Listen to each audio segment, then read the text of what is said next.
Hello दोस्तों, नमस्कार। हमारे YouTube चैनल में आप सभी का फिर से स्वागत है। मैं केवी सर। आज हम आपको पढ़ाने जा रहे हैं विद्युत सेल के बारे में। एक्चुअली में विद्युत सेल होता क्या है, जैसे मान लो इसके बारे में आपको केमिस्ट्री में भी पढ़ना है, यानी रासायनिक विज्ञान। यानी विद्युत सेल की अगर बात करें तो सबसे पहला चीज़ अगर बोला जाए, जैसे मान लो अपने टॉर्च में जो सेल यूज करते हो, ठीक है, वो आपका कौन सा सेल है? विद्युत सेल है। या फिर मान लो फोन में जो बैटरी यूज होता है वो भी क्या है? आपका विद्युत सेल से ही बना है।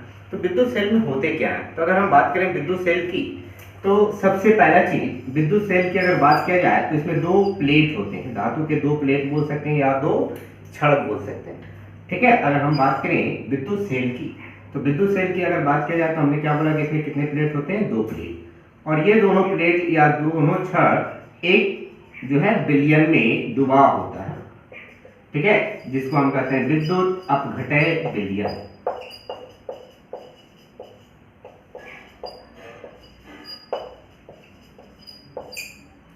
ठीक है।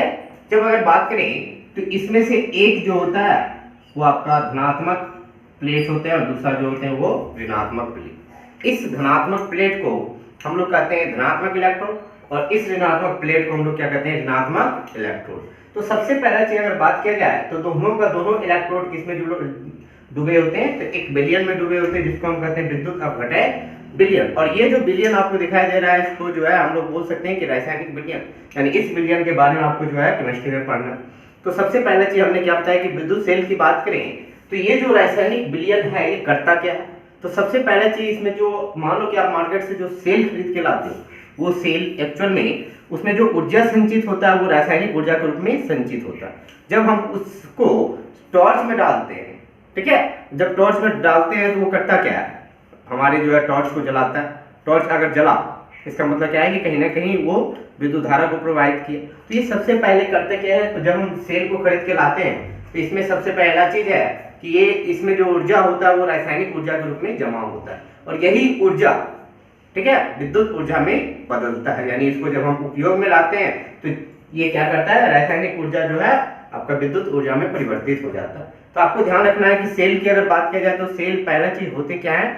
तो सबसे पहला काम उसका है कि रासायनिक ऊर्जा को विद्युत ऊर्जा में बदलना और विद्युत परिपथ में धारा को प्रवाहित करना, ठीक है। तो सबसे पहला चीज अगर हम लिखना चाहें, किसी बात करें विद्युत सेल की, तो हमने क्या बताया कि विद्युत सेल होती क्या है? तो सबसे पहला चीज विद्युत सेल एक ऐसा युक्ति है जो रासायनिक ऊर्जा को किसमें बदलता है? विद्युत ऊर्जा में। और विद्युत ऊर्जा में बदल करके किसी भी विद्युत परिपथ में धारा को बनाए रखने के लिए विभवांतर देता है, ठीक है। चलो हम इसका परिभाषा लिखते हैं। तो लिख सकते हैं कि विद्युत सेल एक ऐसी युक्ति है जो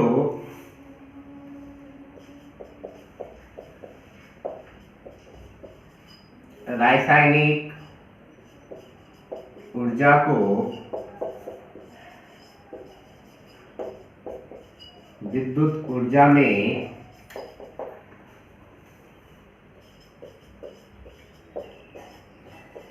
परिवर्तित करके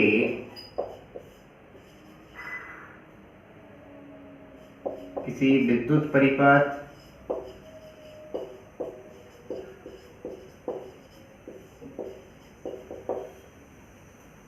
में धारा को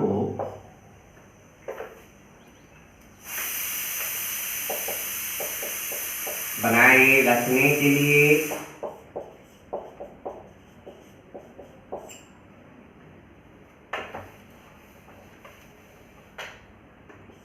विभवांतर प्रदान करता है, ठीक है। तो हमने क्या बोला कि विद्युत सेल होते क्या है? तो एक्चुअल में विद्युत सेल एक ऐसा युक्ति है जो रासायनिक ऊर्जा को किसमें बदलता है? तो आपका विद्युत ऊर्जा में। और रासायनिक ऊर्जा को विद्युत ऊर्जा में परिवर्तित करके फिर हमने क्या बताया कि किसी विद्युत परिपथ में धारा को बनाए रखने के लिए, ठीक है, धारा को बनाए रखने के लिए विभवांतर प्रदान करता है। तो आपको हमेशा ध्यान रखना है कि विद्युत सेल एक ऐसी युक्ति है जो रासायनिक ऊर्जा को विद्युत ऊर्जा में परिवर्तित करके क्या करता है? तो किसी भी विद्युत परिपथ में धारा को बनाए रखने के लिए विभवांतर देता है। अब देखो, अगर आगे बात करें तो आपको ध्यान रखना है कि विद्युत सेल कितने प्रकार के होते हैं, 2 प्रकार के। एक जो होता है वो होता है आपका प्राथमिक सेल, और दूसरा जो होते हैं वो होते हैं द्वितीयक सेल। अब ये बात की सर प्राथमिक सेल और द्वितीयक सेल में होते क्या है, तो प्राथमिक सेल की अगर बात किया जाए तो प्राथमिक सेल जैसे मान लो मार्केट से आपने एक सेल खरीद के लाया और टॉर्च में डाला, टॉर्च में एक बार यूज किया, दोबारा उसको हम चार्ज नहीं कर सकते, तो वो आपका कहलाता है प्राथमिक सेल। लेकिन अगर मान लो मोबाइल वाली बैटरी की अगर बात किया जाए, मोबाइल में लगाया फिर डिस्चार्ज हुआ फिर चार्ज किया, तो उसको बार बार हम चार्ज करते हैं, तो वो कहलाता है आपका द्वितीयक सेल। तो सबसे पहला चीज ध्यान रखना कि प्राथमिक सेल हो या द्वितीयक सेल हो, दोनों का काम एक ही है कि रासायनिक ऊर्जा को विद्युत ऊर्जा में बदलना, लेकिन तरीका अलग है। सबसे पहला चीज प्राथमिक सेल की अगर बात करें तो उसको चार्ज नहीं किया जाता, जब हम मार्केट से खरीद के लाते हैं टॉर्च में डालते हैं उसको यूज करते हैं, फिर से आवेशित नहीं कर सकते, यानी वो रासायनिक ऊर्जा को सीधे किसमें बदल देता है, तो विद्युत ऊर्जा में। लेकिन द्वितीयक सेल की बात करें, जब हम उसको चार्ज करते हैं तो उस चार्ज करते टाइम हम उसमें क्या देते हैं, विद्युत ऊर्जा। तो वो विद्युत ऊर्जा को पहले क्या करता है, रासायनिक ऊर्जा के रूप में संचित करता है, और जब हम फिर उससे विद्युत ऊर्जा लेते हैं यानी विद्युत धारा लेते हैं, तो इसका मतलब उस रासायनिक ऊर्जा को क्या करते हैं, फिर से विद्युत ऊर्जा में बदला जाता है। यानी द्वितीयक सेल को बार बार चार्ज किया जा सकता है, लेकिन प्राथमिक सेल को चार्ज नहीं किया जा सकता। तो यहां से अगर हम लिखना चाहें विद्युत सेल के प्रकार,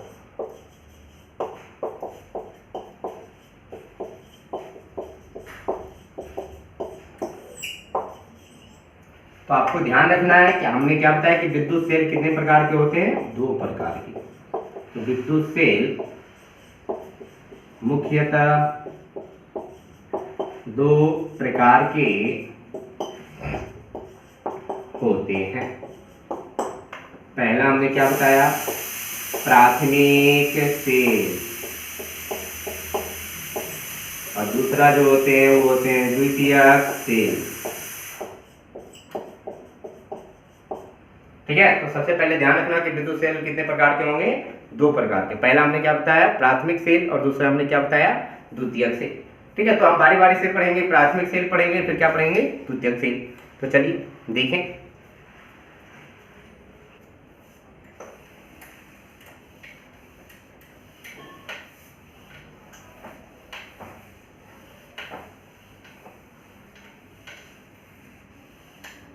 तो हम लिखना चाहें प्राथमिक सेल।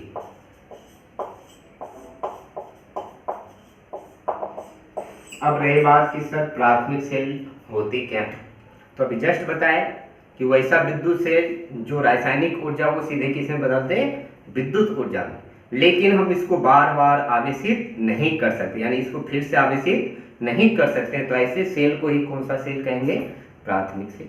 तो लिख सकते हैं कि वैसा सेल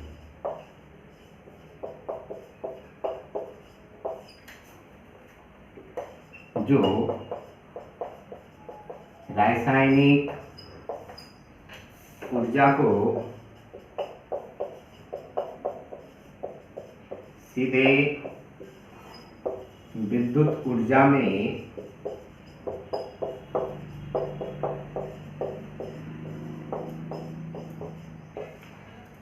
परिवर्तित कर देता है,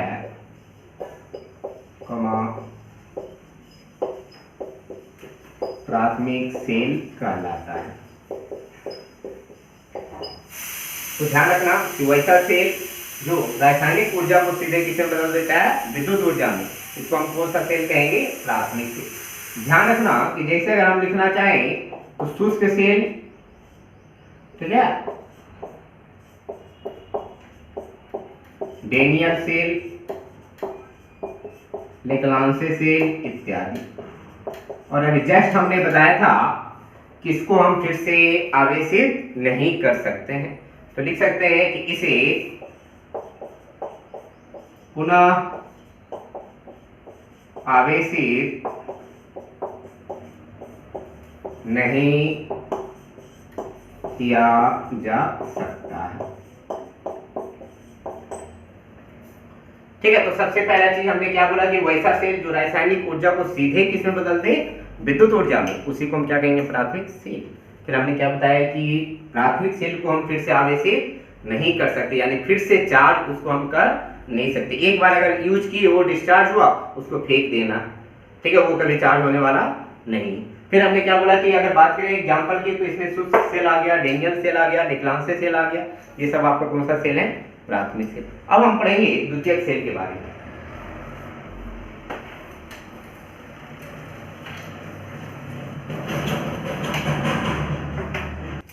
ठीक है, अगर हम बात करें द्वितीयक सेल,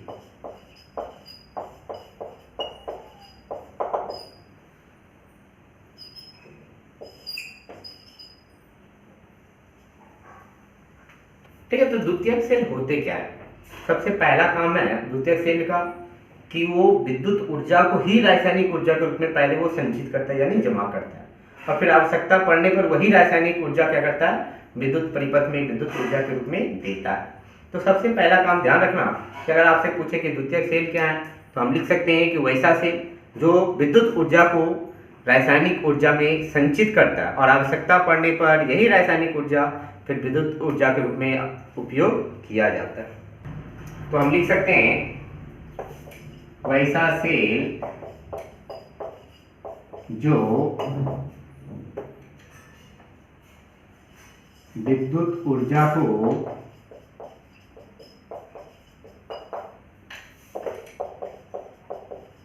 रासायनिक ऊर्जा के रूप में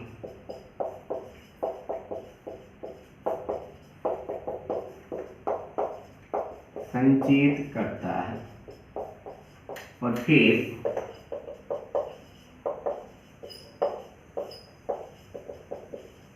आवश्यकता पड़ने पर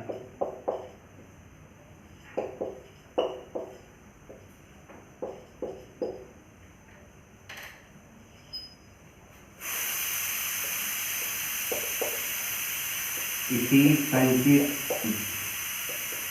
रासायनिक ऊर्जा को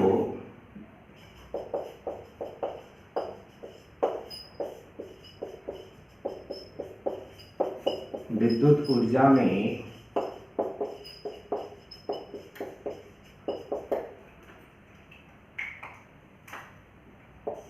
परिवर्तित करता है, द्वितीयक सेल कहलाता है।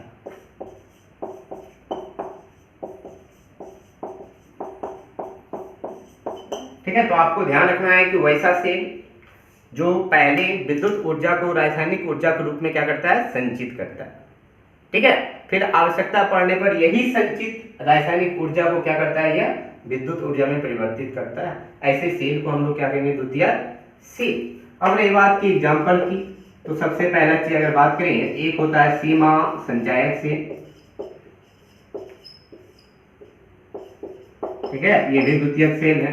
दूसरा अगर बात करें क्षारीय संचायक सेल,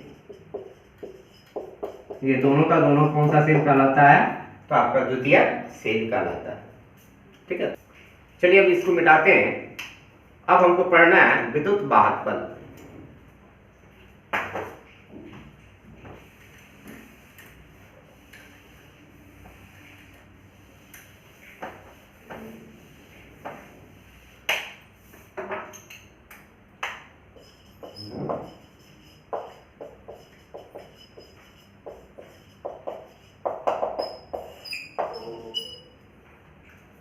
ठीक है, अब रही बात कि सब विद्युत वाहक बल होते क्या, तो पहले ध्यान से सुनिए। जैसे अगर मान लो आपने मार्केट से एक सेल खरीद के लाया, ठीक है, और उस सेल को आपने टॉर्च में नहीं डाला, और टॉर्च में नहीं डालने के बाद क्या किया तुमने? उस सेल के दोनों टर्मिनल, ठीक है, दोनों टर्मिनल का मतलब दोनों सिरों के बीच का विभवांतर को मापा। तो उनके सिरों के बीच का जब विभवांतर मापेंगे तो वो आपका कौन सा विभवांतर होगा? अधिकतम विभवांतर। तो जब सेल से कोई धारा हम नहीं लिया, ठीक है, सेल से हमने कोई धारा नहीं लिया और उनके दोनों सिरों के बीच का जो विभवांतर मापा, तो ऐसे केस में विभवांतर जो होगा क्या होगा? अधिकतम विभवांतर। तो उसी अधिकतम विभवांतर को हम क्या कहते हैं? विद्युत वाहक। तो आपको ध्यान रखना है कि सेल के दो इलेक्ट्रोडों के बीच का जो अधिकतम विभवांतर है, या फिर हम बोल सकते हैं कि जब सेल से कोई धारा नहीं ली जाती है या फिर सेल को किसी बाह्य परिपथ से नहीं जोड़ा जाता है, तो वैसे केस में उनके दोनों इलेक्ट्रोडों के बीच या दोनों सिरों के बीच का जो अधिकतम विभवांतर है उसी को हम क्या कहते हैं? विद्युत वाहक बल।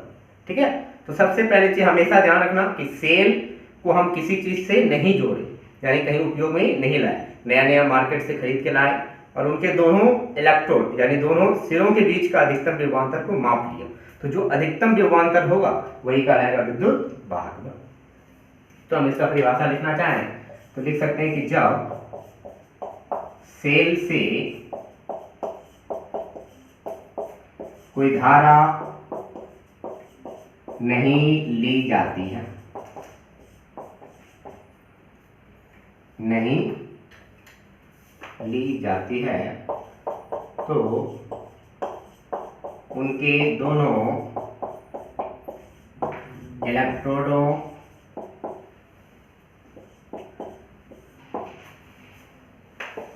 के बीच का अधिकतम विभवांतर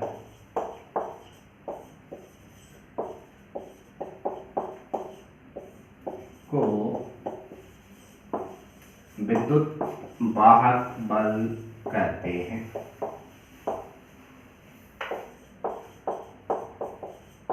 ठीक है, तो ध्यान रखना कि जब सेल से कोई धारा नहीं ली जाती है या फिर हम सेल को किसी बाह्य परिपथ से नहीं जोड़ते हैं, तो ऐसे केस में उनके दोनों इलेक्ट्रोडों या फिर दोनों सिरों के बीच का जो अधिकतम विभवांतर होगा उसी को हम क्या कहेंगे, विद्युत वाहक बल। चलिए अब नेक्स्ट आता है कि इसको हम सूचित किससे करते हैं। तो सबसे पहला चीज ध्यान रखना कि इसे हम लोग कैपिटल ई यानी बड़ी ई से सूचित करते हैं। अब रही बात कि सर विद्युत वाहक बल है या विभवांतर है, तो सबसे पहले देखो यहाँ क्या लिखा गया कि धारा, जब सेल से कोई धारा नहीं लिया गया तो उनके दोनों इलेक्ट्रोडों के बीच का क्या बोला गया, अधिकतम विभवांतर। तो हम बोल सकते हैं कि विद्युत वाहक बल नहीं है बल्कि क्या है, विभवांतर है। तो अगर कभी आपसे पूछे कि विद्युत वाहक बल का एसआई मात्रक बताइए, तो ऐसा बहुत लोग कंफ्यूज कर जाते हैं कि सर ये बल है तो इसका मतलब इसका एसआई मात्रक न्यूटन हो। न्यूटन नहीं बल्कि क्या होंगे, ये विभवांतर है तो इसका एसआई मात्रक क्या होंगे, वोल्ट होगा। तो अगर यहाँ से लिखना चाहें तो लिख सकते हैं कि विद्युत वाहक बल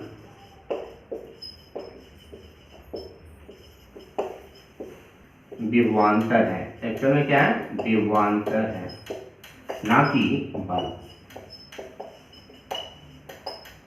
ठीक है, तो यहां से अगर लिखना चाहें तो इसका एसआई मात्रक क्या होगा, वोल्ट। इसका एसआई मात्रक वोल्ट।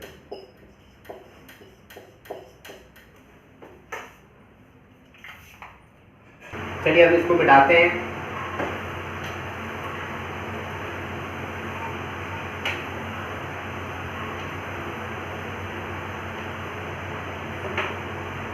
अब नेक्स्ट आपका आता है टर्मिनल विभवांतर। अब ये बात कि सर टर्मिनल विभवांतर होता है, जैसे मान लो आपके पास सेल, ठीक है। सबसे पहले अगर बात करें हम टर्मिनल विभवांतर की,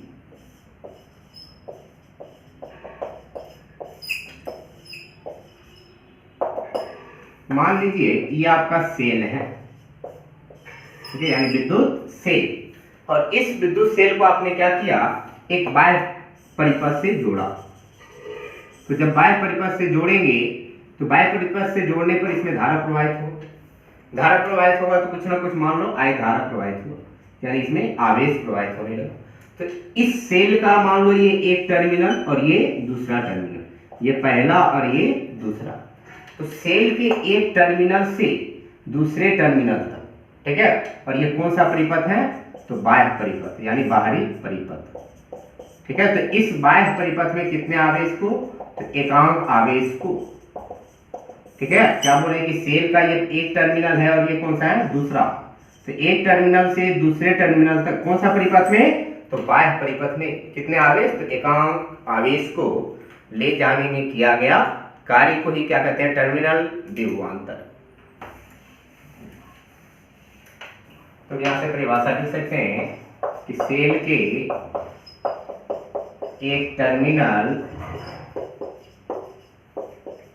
से दूसरे टर्मिनल तक एकांक आवेश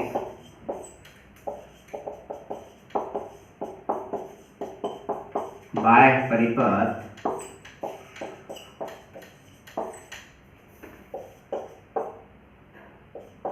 एक बार प्रवाहित कराने में किया गया कार्य को सेल का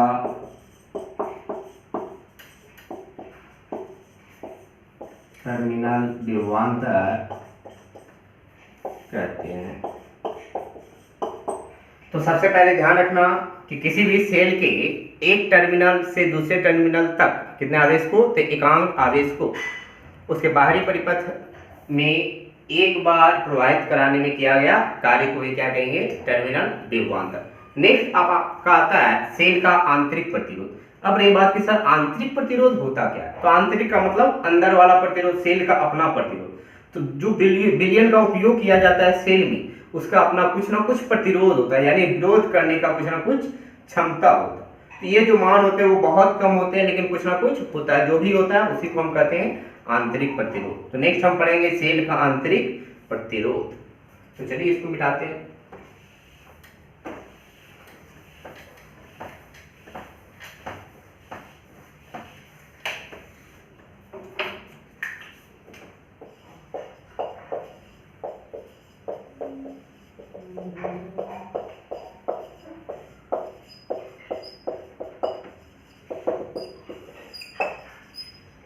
हम बात करते हैं सेल का आंतरिक प्रतिरोध। तो अभी जस्ट बताया कि सेल की अगर बात किया जाए तो सबसे पहले सेल में विभवांतर होता है। तो विभवांतर यानी सेल के अधिकतम विभवांतर को क्या कहते हैं, विद्युत वाहक बल। तो विद्युत वाहक बल को किससे, ई से, यहाँ प्लस और यहाँ माइनस। अगर बात करें तो जस्ट हम बोले कि सेल का अपना कुछ ना कुछ आंतरिक प्रतिरोध होता है, और ठीक है, यानी ये क्या करता है, विद्युत धारा के मार्ग में रुकावट उत्पन्न करता है। तो हम बोल सकते हैं कि किसी सेल द्वारा विद्युत धारा के प्रवाह में उत्पन्न प्रतिरोध को ये क्या कहते हैं, सेल का आंतरिक प्रतिरोध। तो सेल को अगर लिखना चाहें तो ये पूरा का पूरा किसका संकेत हो गया, सेल का। सेल की अगर बात करें तो ये हो गया ई, हो गया इसका विद्युत वाहक बल, और आर क्या हो गया, सेल का आंतरिक प्रतिरोध। तो सबसे पहले लिख सकते हैं किसी सेल द्वारा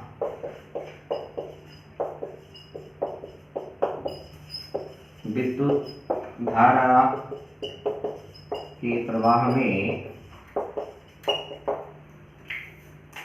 उत्पन्न प्रतिरोध को सेल का आंतरिक प्रतिरोध कहते हैं। ठीक है, और ध्यान रखना इसे हम लोग जो है छोटी आर से, आंतरिक प्रतिरोध को किससे, तो छोटी आर से सूचित करते हैं।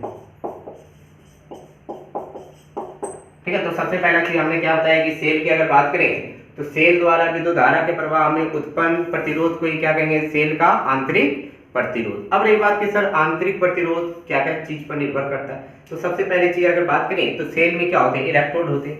तो इलेक्ट्रोड के बीच की दूरी पर, यानी सेल में जो इलेक्ट्रोड, दो इलेक्ट्रोड होते हैं उनके बीच की दूरी पर, या फिर हम बोल सकते हैं सेल में दोनों इलेक्ट्रोड जो विलयन में डूबे होते हैं तो कितने भाग डूबे होते हैं उस पर निर्भर करता है। तीसरा विलयन की प्रकृति पर भी निर्भर करता है। तो आपको ध्यान रखना है कि अगर आपसे कभी पूछे कि सेल का आंतरिक प्रतिरोध किन किन कारकों पर निर्भर करती है, तो पहला हमने क्या बताया कि सेल के दोनों इलेक्ट्रोडों के बीच की दूरी पर। दूसरा हमने क्या बताया, दूसरा हमने बताया कि सेल के विद्युत अपघटय विलयन में दोनों इलेक्ट्रोडों के डूबे हुए भागों के क्षेत्रफल पर। और तीसरा हमने बताया कि विद्युत अपघटय विलयन की प्रकृति पर। तो आपको हमेशा ध्यान रखना है यही तीन, यानी आज का टॉपिक पहला हमने पढ़ाया आपको सेल क्या है। तो हमने बताया कि सेल जो होते हैं वो उसका मेन काम है रासायनिक ऊर्जा को विद्युत ऊर्जा में बदल करके किसी भी विद्युत परिपथ में धारा को प्रवाहित करना। फिर दूसरा हमने बताया कि सेल कितने प्रकार के होते हैं, दो प्रकार के, एक प्राथमिक और दूसरा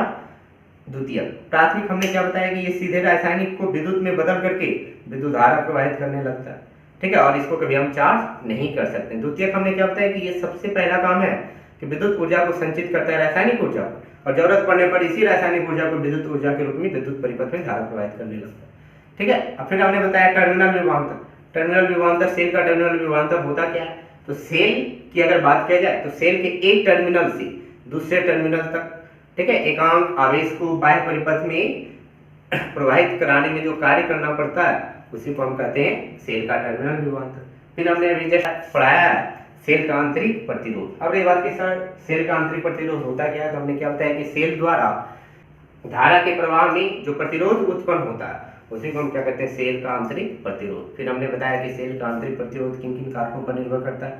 तो पहले बोले कि जो है दोनों इलेक्ट्रोडों के बीच की दूरी पर। दूसरा हमने क्या बताया कि विद्युत अपघटय विलयन की प्रकृति पर। तीसरा बताया कि विद्युत अपघटय विलयन में दो इलेक्ट्रोड के डूबे हुए भागों के क्षेत्रफल पर। ठीक है, तो आज की सेवा यही तक। बहुत बहुत धन्यवाद।